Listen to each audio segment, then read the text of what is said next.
ये शुरू करते हैं हम। Welcome to my channel Ambika वाले। अब मैं आपको इस वीडियो में एक्सरसाइज 3.5 और उसके आगे के क्वेश्चन के बारे में बताऊंगा।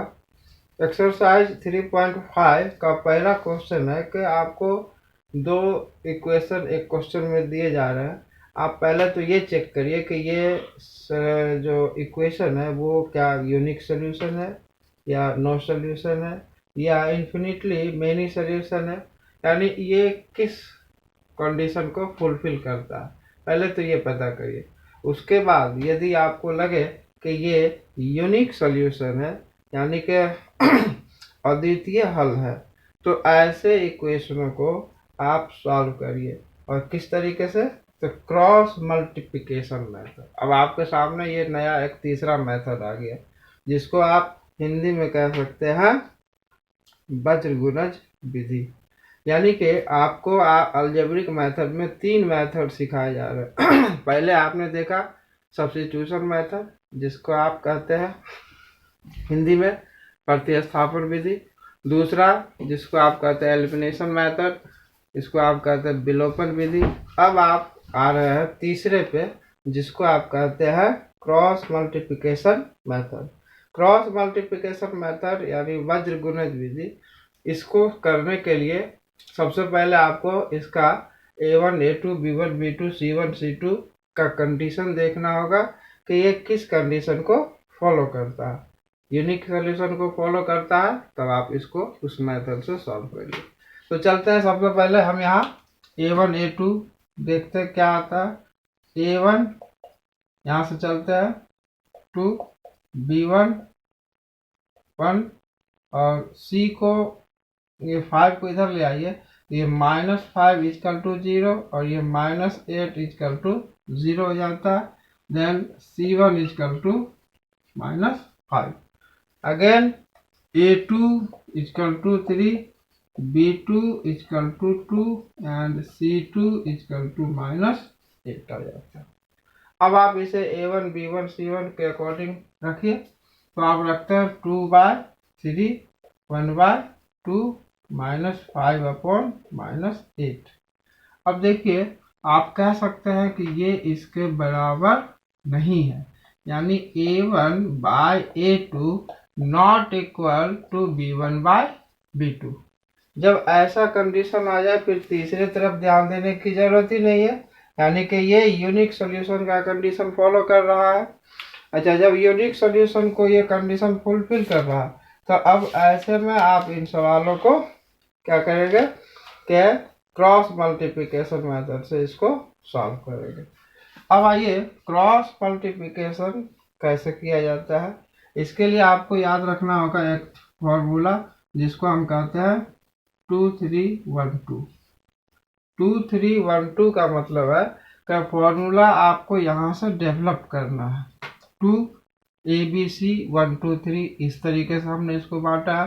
तो आप 2 है यानी कि B1/B2 और C1/C2 A1/A2 एंड फिर B1/B2, और इसको आप यूं यूं क्रॉस करिए।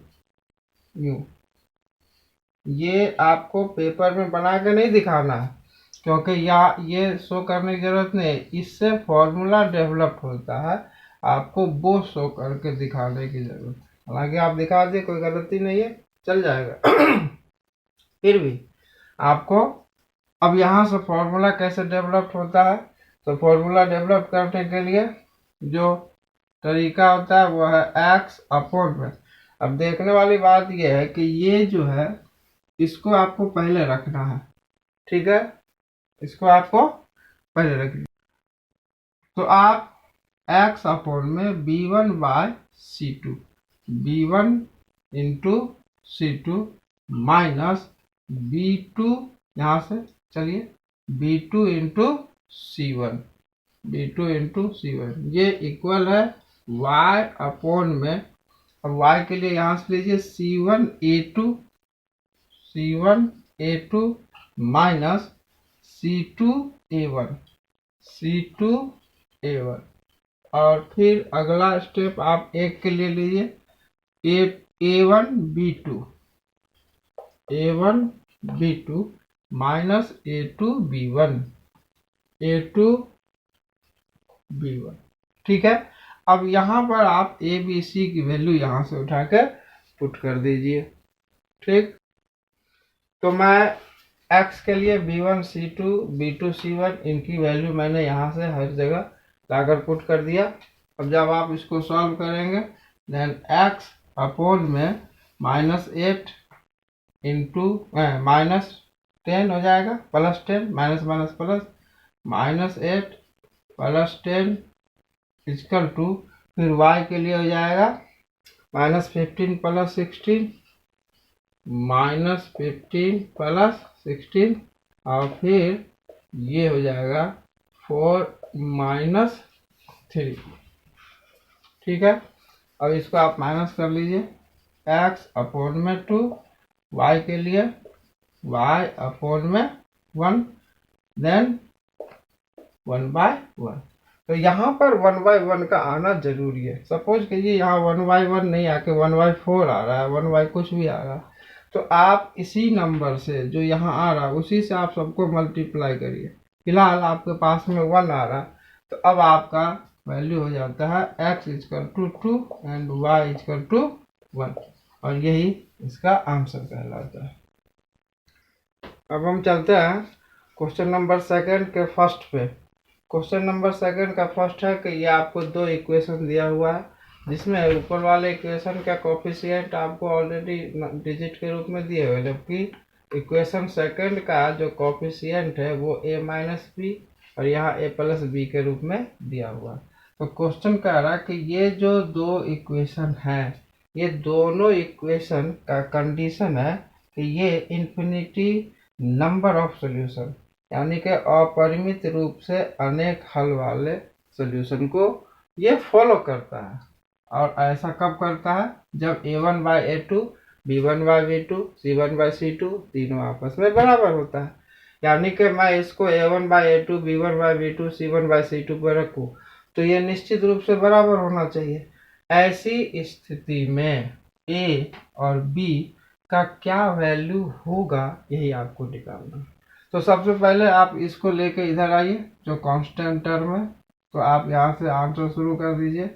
2x + 3y - 7 = 0 और a - bx + a + by, और ये सबको उठा के ले आएंगे तो -3a - b + 2 = 0। अब आप यहाँ से a b a1 b1 ये सारी चीज़ें रख लीजिए। a1 = 2, b1 3 और c1 = -7, जबकि a2 = a - b, b2 = a + b and c2 = -3 - b + 2। ये हो जाएगा। अब आप चूंकि ये मेनी सॉल्यूशन को फॉलो करता है, as infinity number of solution if has infinite number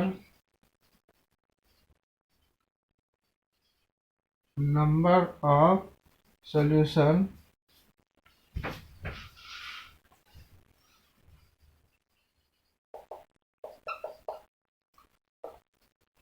अपरिमित रूप से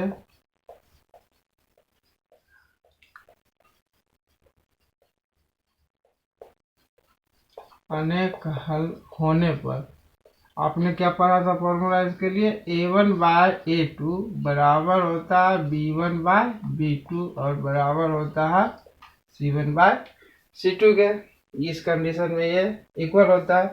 अब आप इन सब की जगह ये वैल्यू पुट कर दीजिए। पुट करने के लिए हम यहाँ यूज करते हैं,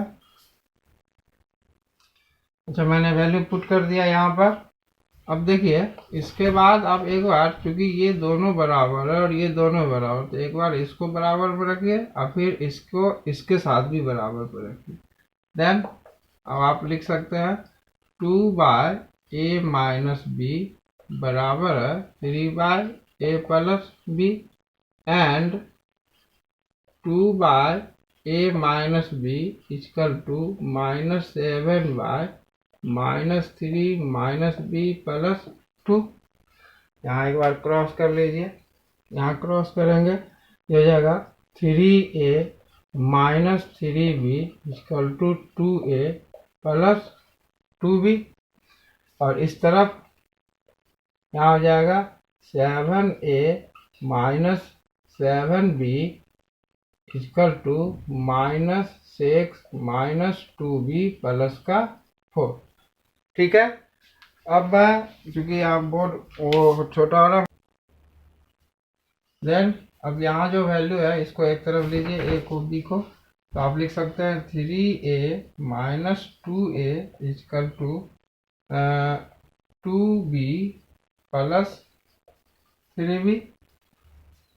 इसको आप सॉल्व कर लीजिए एक बार, तो ये हो जाएगा a equal to 5b, a equal to 5b। इसको आप कहिए इक्वेशन फर्स्ट। ठीक इसी तरीके से अब यहाँ से एक सेकेंड इक्वेशन बनाइए, 7a माइनस 7b, और ये नंबर को आप उठा के इधर ले जाइए, तो ये आ जाएगा, तो ये हो जाएगा माइनस प्लस का 2b, और ये एक दूसरे से प्लस होने लगेगा। इसके साथ हम आपको लिख के दिखाते हैं। इस तरीके से ये इक्वेशन सेकंड हो जाता है। अब हम इक्वेशन फर्स्ट और सेकंड को देखिए, कंपेयर करते हैं। Put the value of a equal to 5b in equation second. इसमें पुट करिए, a की वैल्यू 5 है, यहाँ पुट करिए, ये हो जाएगा -5 है प्लस 5b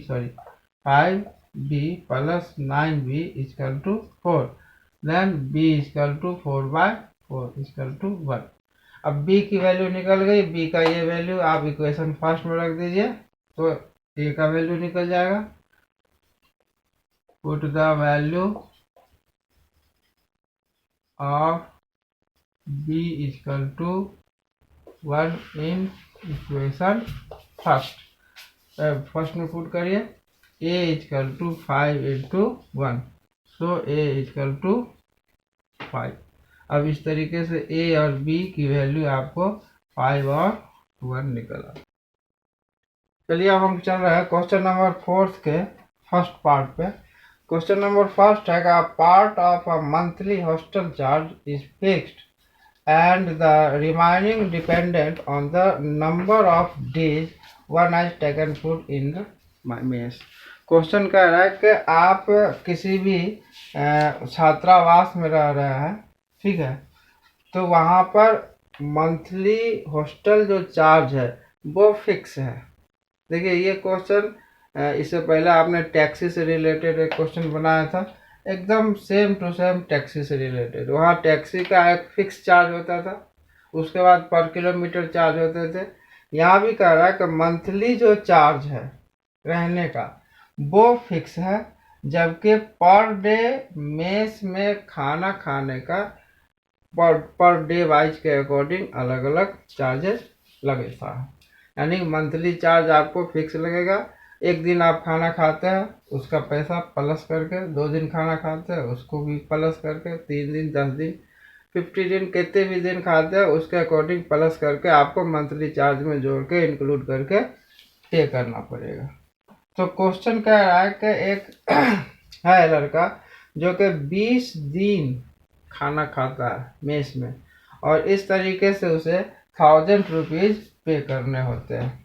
जबकि एक दूसरा लड़का है बी, वो 26 डेज खाना खाता है, और इस तरीके से उसे 1180 रुपीज़ पे करने होते हैं।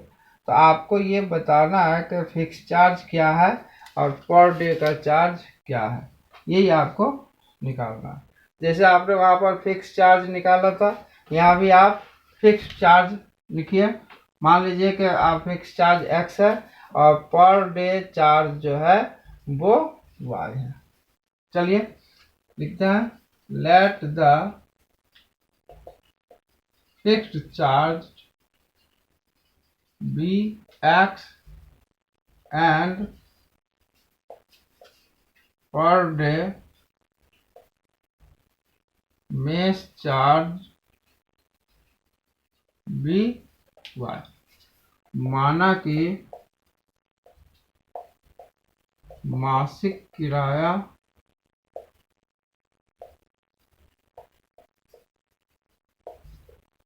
x है तथा प्रतिदिन खाने का y रुपया। ठीक है, अब चलते हैं क्वेश्चन में। अकॉर्डिंग टू क्वेश्चन कह रहा है कि भाई एक लड़का जो कि 20 दिन खाना खाता है उसे 1000 रुपीज पे करने से। इसका मतलब है कि दोनों मिला के रेंट और फिक्स चार्ज खाने का, ये दोनों मिला के उसे 1000 रुपीज पे करने होते हैं। यानी कि इसमें दोनों पैसे इंक्लूड है। दोनों पैसे मतलब मंथली चार्जेस जो रहने का है x रुपीज, और 20 दिन तक पर डे y के अकॉर्डिंग खाया है तो 20 y रुपीज पे करने होंगे, और दोनों को मिला के उसे 1000 रुपीज पे करना होगा, जो इक्वेशन फर्स्ट हो जाएगा। इसी तरीके से सेकेंड कंडीशन में बी वाले के लिए, बी स्टूडेंट के लिए, कि उसे x रुपया जो मंथली चार्जेज है वो तो लगेगा ही, लेकिन ये 26 डेज खाना खाया है तो 26 वाई, और इस तरीके से 1180 इसे पे करने होंगे। आपको दो समीकरण मिल गया। अब आप इस दोनों समीकरणों को किसी भी मेथड से सॉल्व कर सकते हैं। तो मैं आसानी से जल्दी में इसको एलिमिनेशन मेथड से सॉल्व कर देता हूँ। ये माइनस हो जाएगा तो -6y इक्वल टू -180, माइनस से माइनस कैंसिल हो जाएगा, then y equal to 180/6 30, y equal to 30 rupees. ये आपने निकाल दिया y के लिए, और इसी तरीके से y का वैल्यू आप किसी भी इक्वेशन में पुट कर दीजिए। Put the value of y equal to 30 in equation first में पुट कर दीजिए x plus 20 into 30 equal to 1000। So x equal to 1000 minus 600 इधर लेके चलेगा, देन x इक्वल टू 40 पर एक और जीरो, यानी उस और y की वैल्यू अभी आपने निकाला था 30 रुपीज, ये 30, और इस तरीके से मंथली चार्ज और मेस चार्ज आपका निकल आता है। हाँ, अब चलिए हम आपको फोर्थ के क्वेश्चन नंबर 4 पे लिए चलते हैं। देखिए क्वेश्चन नंबर 4 क्या कह रहा है। क्वेश्चन नंबर 4 है कि place A and B are 100 kilometre apart on a highway. Highway पर दो पॉइंट है ए और बी, जिसके बीच का डिस्टेंस 100 किलोमीटर है। One car start from A and another from B. एक कार जो ए से स्टार्ट होती है, दूसरी कार जो बी पॉइंट से स्टार्ट होती है सेम टाइम पे। If the car travel in the same distance at different speed, दोनों ही कार अलग अलग स्पीड से ट्रेवल करती है और सेम डायरेक्शन में ट्रेवल करती है। ठीक है, दे मीट इन 5 आवर, और दोनों कार एक दूसरे से 5 घंटे में मिल जाती है। अब मैं इस बात को एक फिगर के तरीके से दिखाऊं तो हम इसको ऐसे शो कर सकते हैं। देखिए बाय द वे, ये आपका हाईवे है, ये पॉइंट ए है, ये आपका बी पॉइंट है। ए पॉइंट से एक कार चलना शुरू करती है, बी कार से भी दूसरी कार चलना शुरू करती है और इसी डायरेक्शन में चलती है। सपोज करिए दोनों यहाँ सी पॉइंट पर मिल जाती है। अब ए कार ए पे जो एक्स कार है मान लीजिए, और दूसरा बी पे जो वाई कार है, ये दोनों 5 आवर तक चलती है और सी पे मिलती है। इसका मतलब ए जो एक्स जो है वो AC डिस्टेंस कवर कर रहा है और बी BC डिस्टेंस कवर हो रही है वाई का द्वारा, और ए और बी का जो डिस्टेंस है वो 100 किलोमीटर है।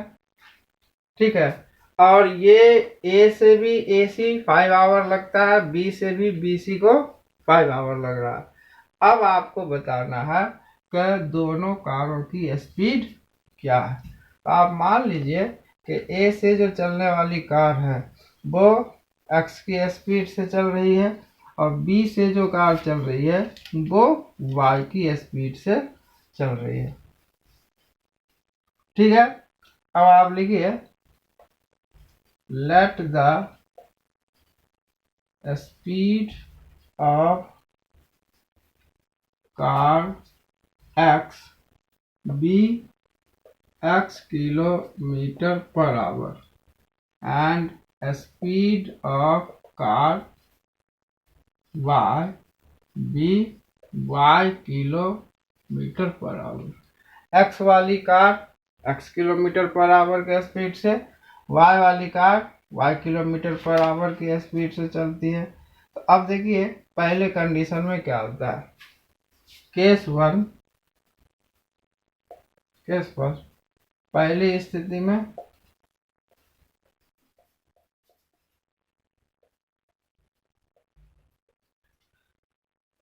फर्स्ट स्टेज में कार जो है वो 5 आवर में AC डिस्टेंस कवर करती है और दूसरा BC डिस्टेंस कवर करती है। Distance travel by car X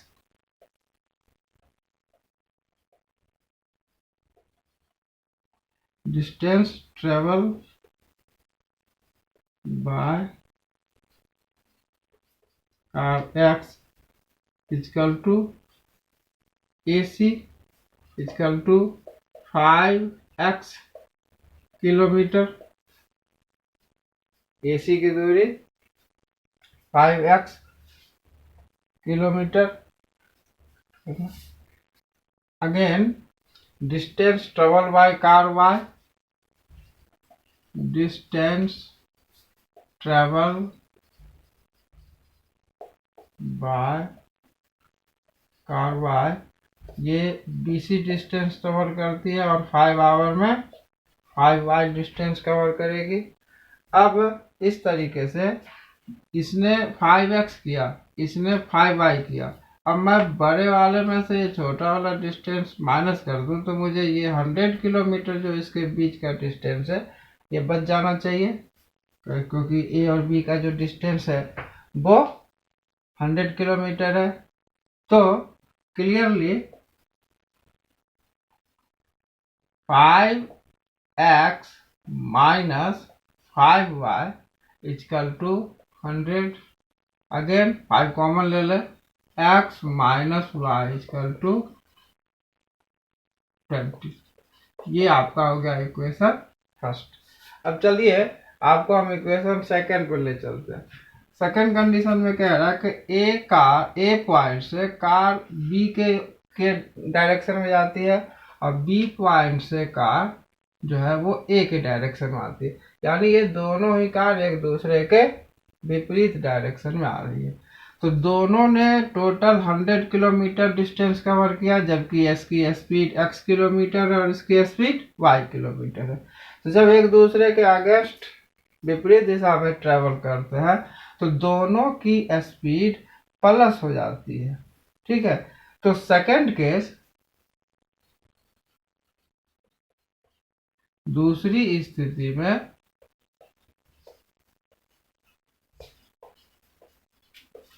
आप कह सकते हैं कि x plus y kilometre time में x 100 किलोमीटर डिस्टेंस कवर हो रहा, यानी x plus y equal to 100।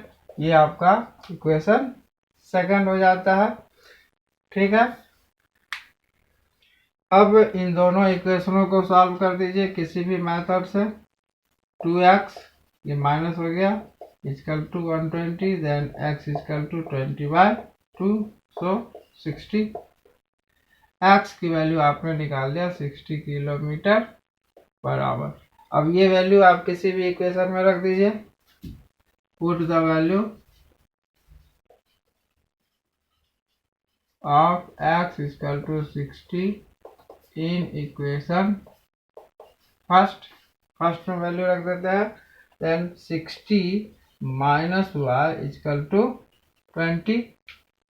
Then 60 minus 20 equal to y, so y equal to 40 kilometre per hour और x equal to 60 kilometre per hour. आपको दोनों कारों की speed पता चल जाती। इस तरीके से है 3.5 जो एक्सरसाइज है, मैं इसको यही समाप्त कर देता हूँ। बाकी बचे हुए जो कुछ सवाल हैं वो यदि आपको नहीं आ रहा तो आप हमें कमेंट्स करिए, हम वापस आपका उसका एक वीडियो और बना के दिखाएंगे।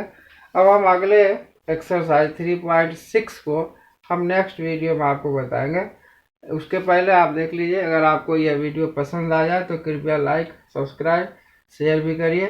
किसी प्रकार का कमेंट्स आप कमेंट्स बॉक्स में लिख सकते हैं। Thank you for watching. धन्यवाद।